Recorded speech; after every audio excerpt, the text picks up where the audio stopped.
The rails remember what the history books forgot. On the night of December 28, 1879, a passenger train vanished from the face of the earth, swallowed not by a crash, not by derailment, but by a river.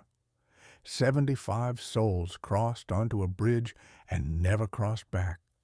The Tay Bridge was the longest railway bridge on earth. 2 miles of iron and ambition stitched across the mouth of a Scottish estuary. Queen Victoria herself had crossed it. Engineers called it a triumph. But on a Sunday evening, in the grip of a winter storm, every boast became a tombstone. What collapsed that night was not just iron and mortar. It was Victorian Britain's absolute faith in its own engineering genius. And the questions that followed about greed, negligence, and a knighted engineer who should never have been trusted still haunt the river today.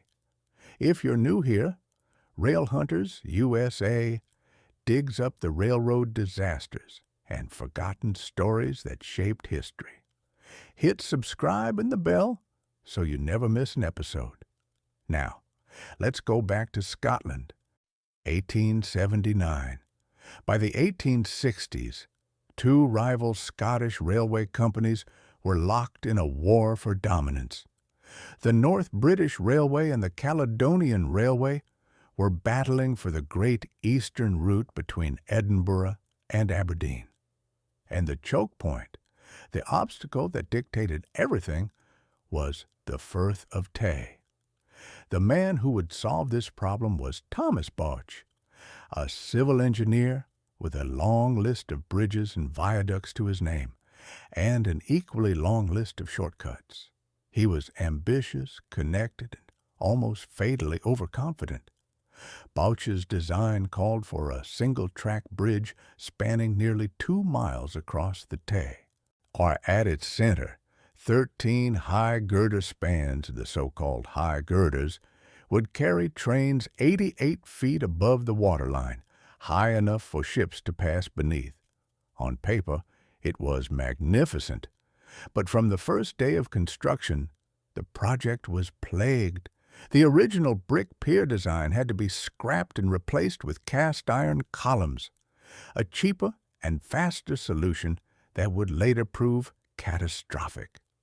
The contractor was financially struggling. Quality control was almost non-existent. The bridge opened on May 31st, 1878, to wild celebration. Passenger numbers between Dundee and Fife doubled overnight. Freight traffic jumped 40%. The North British Railway had won its war, and Thomas Bouch was about to be knighted. Queen Victoria herself crossed the Tay Bridge in the summer of 1879 and declared it fine work. Weeks later, she knighted Thomas Bouch. He was the toast of British engineering. The bridge had been inspected and certified safe by the Board of Trade. Nothing, it seemed, could go wrong. But there was one problem, a problem that would only become visible in the worst possible conditions. Bouch had designed the bridge with no meaningful allowance for wind loading. He had asked an expert about it once, received a vague answer, and simply moved on. The iron columns at the heart of the high girders were held together by wrought iron bolts, many of which were already loose before the bridge had been open for a year. By December 1879, the bridge had been in service for 19 months. Inspectors had noted that the columns rattled when trains passed. Bolts were missing. Cracks had been painted over. The North British Railway knew about the problems. Thomas Bouch knew, but the trains kept running. On the evening of December 28th, passengers boarded the 4:15 train from Edinburgh, a Sunday service heading for Dundee. Mothers with children, businessmen returning from holiday, a schoolmaster named David Nash. 75 people in 6 carriages, pulled by North British Railway locomotive number 224. That night, a European windstorm of near hurricane force was tearing across Scotland. Wind gusts at Glasgow measured 71 miles per hour. At Dundee, directly in the path of the storm, conditions were almost certainly worse. At 7:13 in the evening, locomotive number 224 entered the south end of the Tay Bridge and began the crossing. At the signal box on the south bank, signalman John Watt watched the locomotive disappear into the darkness. He noted the time. He passed his baton, the single-line token, to the driver. He watched the red tail light recede into the storm, and then he waited for it to appear on the other side. Across the river, signalman Thomas Barclay at the Dundee end was also watching. He saw the train's headlamp enter the high girder section, the center span, 88 feet above the water. He saw sparks, perhaps from the locomotive, perhaps from something else. And then the light was gone. What happened next lasted less than 30 seconds. Modern analysis suggests a carriage may have been lifted by the wind and struck a column. The vibration resonated through the already compromised cross-bracing. The cast iron bolts, many already loose, sheared, and the central 13 spans of the Tay Bridge dropped into the Firth of Tay. Locomotive 224 and all 6 carriages fell 88 feet into the icy river. The water temperature was near freezing. The current was violent. No one on board survived the fall and the flood. 75 lives extinguished in the time it takes a train to travel a quarter mile. Back at the south signal box, John Watt waited. 5 minutes. 10 minutes. No tail light appeared on the north bank. He tried the telegraph. No response. He walked out onto the bridge with a lantern and stopped. Where the high girders had been, there was only open sky and the sound of the storm. Word reached Dundee within the hour. Crowds gathered at the riverbank, staring into the darkness. Some refused to believe it. The bridge had survived storms before. Surely a bridge that Queen Victoria had crossed could not simply be gone. But it was. By morning, the first erroneous reports put the death toll at 300. The actual number, 75, was not confirmed for 8 months, as recovery divers slowly retrieved 46 bodies from the riverbed. The other 29 were never found. Locomotive number 224 was eventually salvaged from the river. Engineers found it still functional, structurally undamaged by the fall. It was repaired and returned to service. Scottish railway workers gave it a name it would carry for the rest of its working life: the Diver. The broken stumps of the original bridge piers were left where they stood. They are still there today, visible at low tide, running in a ghostly parallel line beside the modern bridge, a permanent monument to what the river claimed on that December night.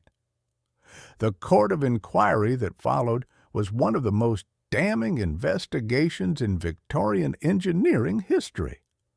Its conclusions were unambiguous. The bridge had been badly designed, badly built, and badly maintained, and one man was held responsible for all 3.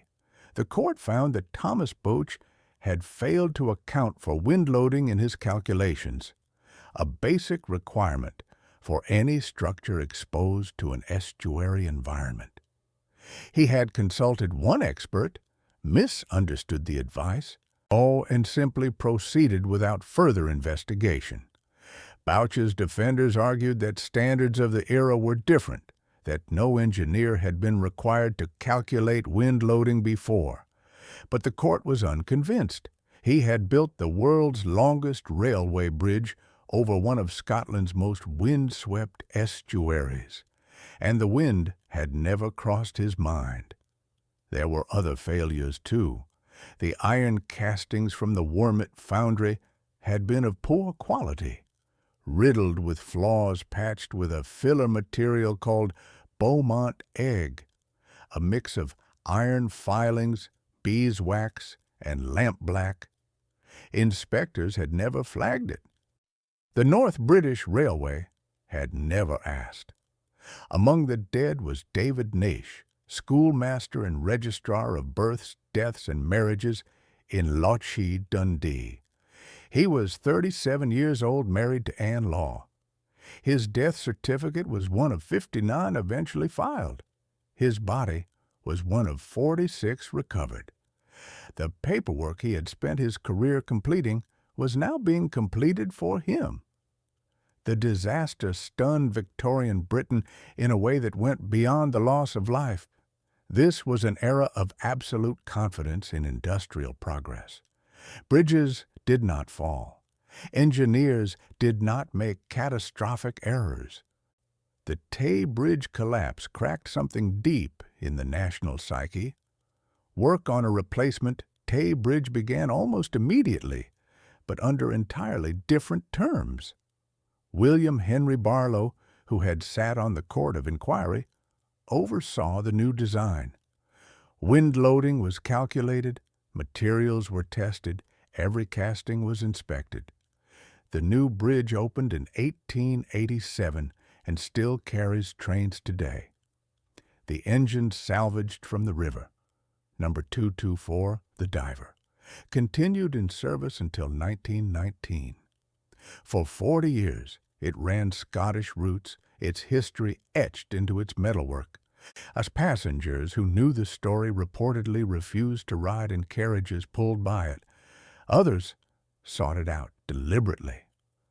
Thomas Bouch did not live to see the court's final verdict. He had suffered a breakdown almost immediately after the disaster, falling into ill health and depression. He died on October 30th, 1880, less than 10 months after the bridge collapsed. His knighthood remained. His reputation did not. The disaster fundamentally changed engineering practice in Britain. Wind loading became a mandatory calculation for all major structures. Material inspection requirements were tightened. The Board of Trade's certification process, which had passed the Tay Bridge as safe, was overhauled entirely. In the year before the disaster, Thomas Bouch had been awarded the contract to design the Forth Bridge, the next great crossing further up the Scottish coast. After the Tay collapse, that contract was cancelled immediately. The Forth Bridge was redesigned from scratch, with massive redundancy built into every element. It opened in 1890 and is still in service today. Today, the Firth of Tay is crossed by the 1887 replacement bridge, a structure built to the lessons of the disaster. It carries tens of thousands of passengers each year, and alongside it, just to the east, the stumps of the original bridge still break the surface at low tide. The Board of Trade inspector who had certified the Tay Bridge as safe and who had ridden across it at high speed to test it, later testified that he had noticed the column shaking but had not considered it alarming. His career continued without interruption. The 75 did not.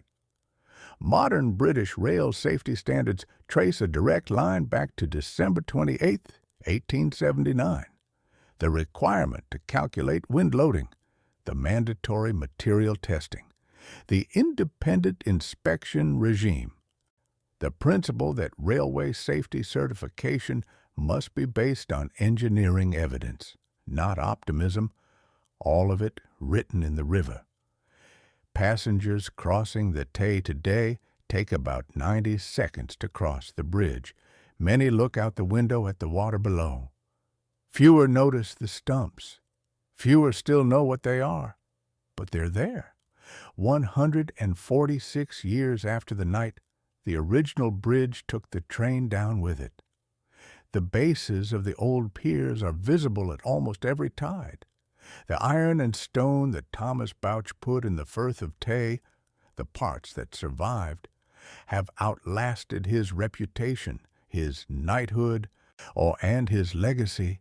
They are simply there, witness to what was built above them and what fell. 75 people crossed onto the Tay Bridge on December 28, 1879, and none of them crossed back. The iron stumps are still in the river. The questions are still unanswered. If this story stayed with you, subscribe to Rail Hunters USA. New episodes every week, digging up the railroad history that deserves to be remembered. The link's right there. We'll see you on the next one.